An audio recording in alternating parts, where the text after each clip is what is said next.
भगवान देवाधिदेवा 22वें तीर्थंकर श्री नेमिनाथ भगवान की जय। 24 भगवान की जय। परम पूज्य आचार्य श्री आदिसागर जी गुरुदेव की जय। परम पूज्य आचार्य श्री महारकीर्ति गुरुदेव की जय। परम पूज्य आचार्य श्री विमल सागर जी गुरुदेव की जय। तपस्वी सम्राट आचार्य श्री सन्मत सागर जी गुरुदेव की जय। परम पूज्य आचार्य मेहमद दक्षा गुरु श्री सुनील सागर जी गुरुदेव की जय। समस्त की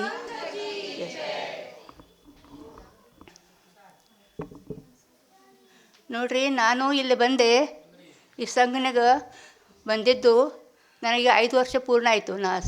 ದೀಕ್ಷಾ ಆಗಿ ನನಗೆ ಮೊದಲು ನಾನು ಜಾಬ್ ಮಾಡ್ತಿದ್ದೆ.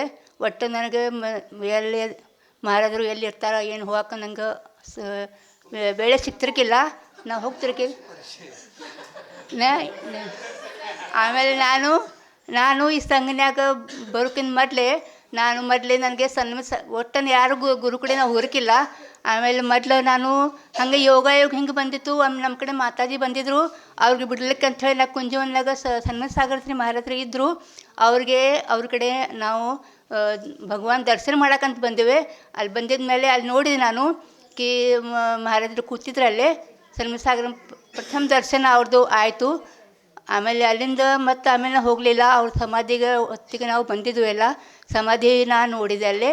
ಅದ್ರ ಮ್ಯಾಗ ನನ್ನ ಜಾಬ್ ಆದಮೇಲೆ 1 ವರ್ಷ ಮನೆಯಾಗಿದ್ಮೇಲೆ 2ನೇ ವರ್ಷನಾಗ ಒಂದೇ ವರ್ಷ ಮನೆಯಾಗಿದ್ದೆ ನಾನು. 2ನೇ ವರ್ಷನಾಗ ಆಚಾರ್ಯ ಸನ್ಮತ್ ಸಾಗರ್ ಜಿ ಗುರುದೇವ ಕಾ ಮುझे ಸತ್ಸಂಗ ಮಿಲಾ. ಆಮೇಲೆ ನಾನು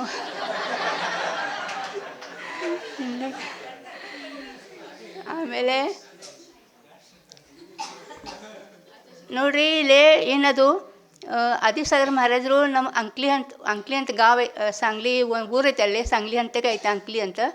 ಅಲ್ಲೇ ಅವರು ಭಾಳ ಬಲವಾನರು. ಹೌದು, ಅವ್ರದ್ದು ಇದಿತ್ತು, ಶಕ್ತಿವಾನ್ ಇದ್ದರು ಅವ್ರಿಗೆ. ಒಟ್ಟು ಮೊದಲೇ ಮದುವೆ ಆಗಿತ್ತು. ಅವ್ರದ್ದು 2 ಹುಡುಗರಿತ್ತು ಸಣ್ಣ ಸಣ್ಣ. ಆಮೇಲೆ ಅವ್ರಿಗೇನಾಯ್ತು, ಮೊದಲಿಂದ ಅವ್ರಿಷ್ಟು ಬಲವಾನಿದ್ರು. ಅವ್ರು ತನ್ನ ಕೈಲೇ ಅಲ್ಲಿ ಅಂಕ್ಲಿ ಒಳಗೆ ಒಂದು ದೊಡ್ಡ ಕಲ್ಲುಗಳು ಎಬಿಸಿ ಅಲ್ಲಿ ಇಟ್ಟು ಅಲ್ಲಿ ಒಂದು ಇದು ಮಂದಿರ ಅಲ್ಲಿ ಕಟ್ಟ್ಯಾರ ಅವರು. ಅವ್ರ ಕೈಲೇ ಅದು ಮಂದಿರ ಕಟ್ಟ್ಯಾರ ಅವ್ರು. ಇಷ್ಟು ಅವ್ರು ಬಲವಾನಿದ್ರು ಅವತ್ತಿಗೆ. ಆಮೇಲೆ ಏನಾಯಿತು, ಆಮೇಲೆ ಅವ್ರಿಗೆ ಭಾಳ ಧರ್ಮನ್ಯಾಗ ರುಚಿ ಇತ್ತು ಅವ್ರಿಗೆ.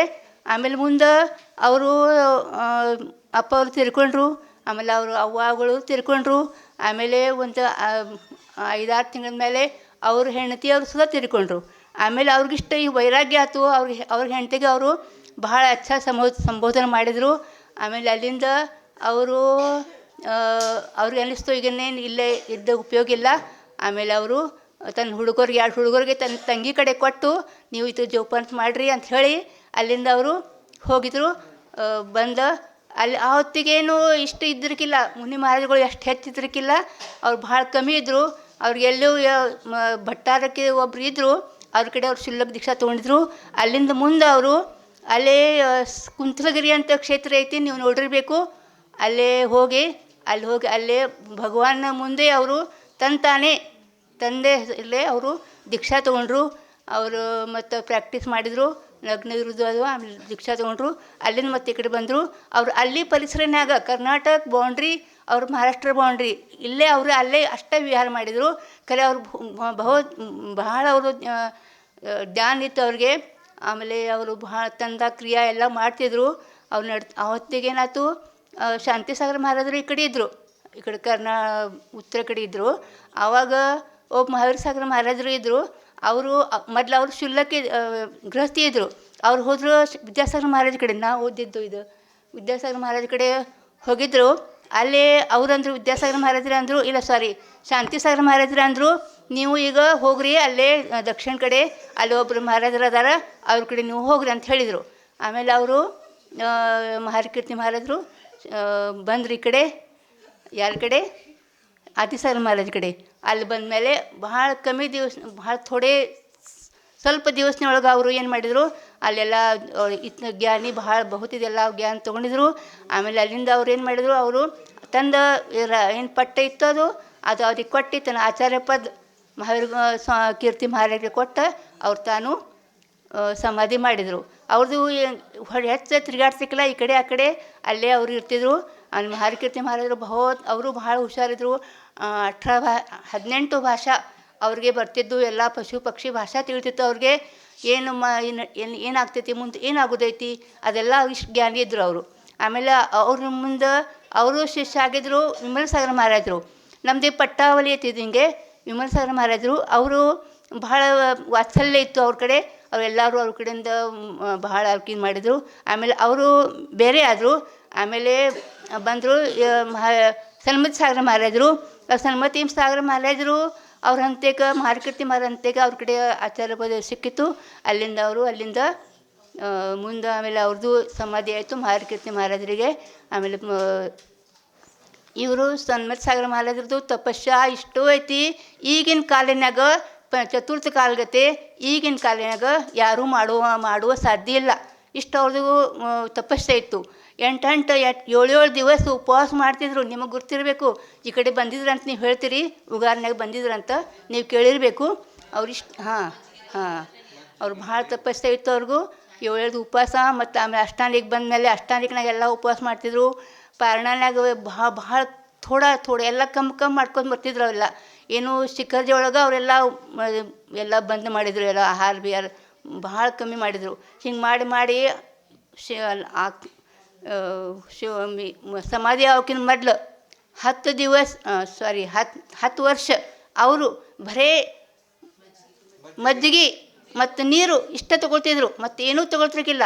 ನೀವು ವಿಚಾರ ಮಾಡಿರಿ ಇಷ್ಟು ಹೆಂಗೆ ಇರ್ತಿದ್ರು ಅವ್ರು. ಮತ್ತು ಹಾಗೇನಿಲ್ಲ ಗಾಡ್ಯಾಗ ಕುಂತಿರು, ಗಾಡ್ಯಾಗ ಡೋಲಿ ಮ್ಯಾಗ ಕೂತರು, ಗಾಡಿ ಮ್ಯಾಗ ಹೋಗಿ ವಿಹಾರ ಮಾಡಿದ್ರು, ಹಂಗೆ ಒಟ್ಟೇ ಇಲ್ಲ. ಅವ್ರೇನು ಮಾಡ್ತಿದ್ರು, ಪಾಯಿ ನಡ್ಕೊತ ಹೋಗ್ತಿದ್ರು. ನಡ್ಕೊತ ಹೋಗಿ ಎಲ್ಲ ವಿಹಾರ ಮಾಡೋದು ನಡ್ಕೋತೆ.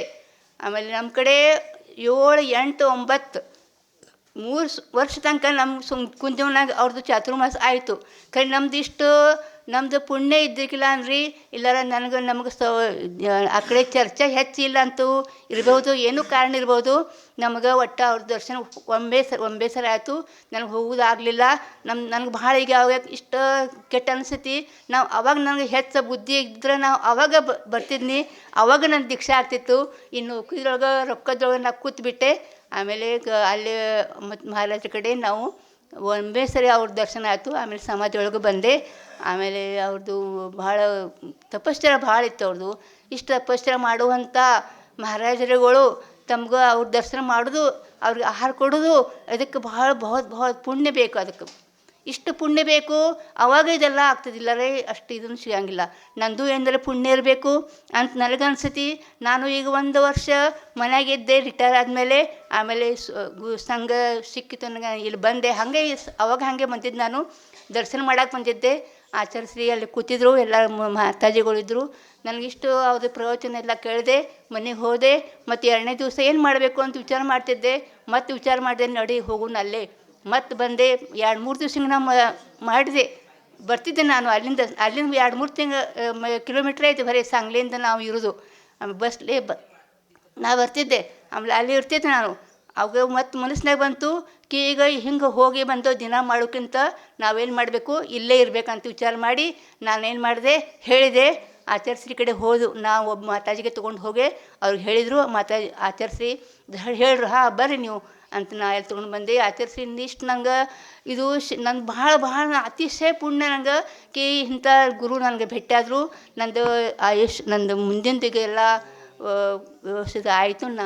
ನನಗೆ ನನಗೆ ಭಗವಾನ್ ಕಡೆ ನಾ ಪ್ರಾರ್ಥನಾ ಮಾಡ್ತೇನೆ ದಿನಾಲು. ಭಗವಾನ್ ನನಗೆ ಇವೇ ಗುರುಗಳು ಭವನಾಗ ನನ್ನ ಮೋಕ್ಷ ಆಗೋದು. ನಂಗೆ ಅವ್ರ ಮೋಕ್ಷ ಆದಮೇಲೆ ಶುದ್ಧ ನನಗೆ ಇವರೇ ಗುರುಗಳು ಸಿಗಬೇಕು ಅಂತ ನಾನು ವಿಚಾರ ಮಾಡ್ತೇನೆ. ಮತ್ತು ಪ್ರಾರ್ಥನಾ ಮಾಡ್ತೇನೆ ಭಗವಾನ್ಗೆ.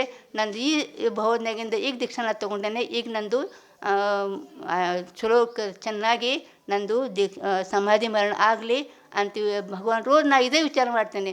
ಅವರು ಇಷ್ಟು ಹೇಳಿ ನಾನು ಮುಗಿದೆ. ಭಗವಾನ್ ಗುರುದೇವ್ ಕಿ ಜೈ.